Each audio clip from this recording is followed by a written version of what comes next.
ঢাকাই চলচ্চিত্রের জনপ্রিয় নায়কদের তালিকায় রিয়াজের নামটা বেশ উজ্জ্বল।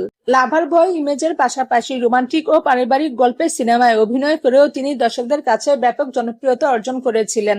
দীর্ঘ এক যুগেরও বেশি সময় ধরে তিনি দাপটের সঙ্গে বাংলা চলচ্চিত্রে অভিনয় করেছেন। তার ক্যারিয়ারে যেমন অনেক হিট ও সুপারহিট সিনেমা রয়েছে, তেমনি কিছু সিনেমা ব্যবসার দিক থেকে প্রত্যাশা পূরণ করতে পারেনি। আজকের ভিডিওতে আমরা ফিরে যাব 2003 সালে। এই বছরে নায়ক রিয়াজের মোট কয়টি সিনেমা মুক্তি পেয়েছিল এবং সেগুলোর মধ্যে কোন সিনেমাটি সুপারহিট হয়েছিল, চলুন জেনে নেওয়া যাক।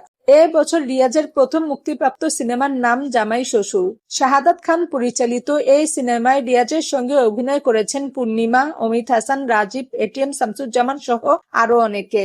সিনেমাটি মুক্তি পায় 14 মার্চ। বক্স অফিস রিপোর্ট অনুযায়ী জামাই শ্বশুর মোটামুটি ব্যবসা করেছিল। এরপর 2 মে মুক্তি পায় রিয়াজের দ্বিতীয় সিনেমা অন্তরের ঝড়। শিল্পী চক্রবর্তী পরিচালিত এই সিনেমায় রিয়াজের বিপরীতে অভিনয় করেছেন আয়না ও সোনিয়া। সিনেমাটি বক্স অফিসে খুব একটা বড় সাফল্য না পেলেও মোটামুটি ব্যবসা করে, অর্থাৎ অন্তরের ঝড়ও ছিল মোটামুটি ব্যবসার তালিকায়। এরপর 9 মে মুক্তি পায় রিয়াজ অভিনীত তৃতীয় সিনেমা নসিমন।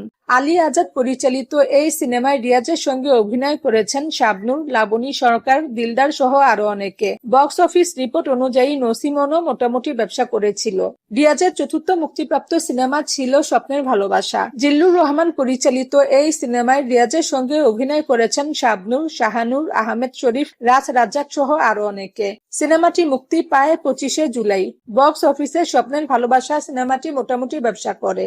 2003 সালে রিয়াজ অভিনীত সর্বশেষ মুক্তিপ্রাপ্ত সিনেমা ছিল মনের মাঝে তুমি। মতিউর রহমান পানু পরিচালিত এই সিনেমায় রিয়াজের সঙ্গে অভিনয় করেছেন পূর্ণিমা, তনু রায়, যিশু সেনগুপ্ত সহ আরো অনেকে। সিনেমাটি মুক্তি পায় 15 আগস্ট। আর এই সিনেমাটি ছিল 2003 সালে রিয়াজের সবচেয়ে বড় সাফল্য। বক্স অফিস রিপোর্ট অনুযায়ী মনের মাঝে তুমি সুপারহিট ব্যবসা করে। দর্শক, সব মিলিয়ে 2003 সাল নায়ক রিয়াজের মোট 5টি সিনেমা মুক্তি পেয়েছিল। এই 5টি সিনেমার মধ্যে মনের মাঝে তুমি ছিল সুপারহিট, আর বাকি 4টি সিনেমা জামাই শ্বশুর, অন্তরের ঝড়, নসিমন এবং স্বপ্নের ভালোবাসা মোটামুটি ব্যবসা করেছিল। অর্থাৎ 2003 সালটি রিয়াজের জন্য খুব বেশি সফল না হলেও বছরের শেষের দিকে মনের মাঝে তুমি সুপারহিট হওয়ায় বছরটি তিনি দারুণভাবে শেষ করেছিলেন। রিয়াজের এই 5টি সিনেমার মধ্যে কোন সিনেমাটি আপনাদের কাছে সবচেয়ে বেশি ভালো লেগেছিল কমেন্ট করে জানাবেন।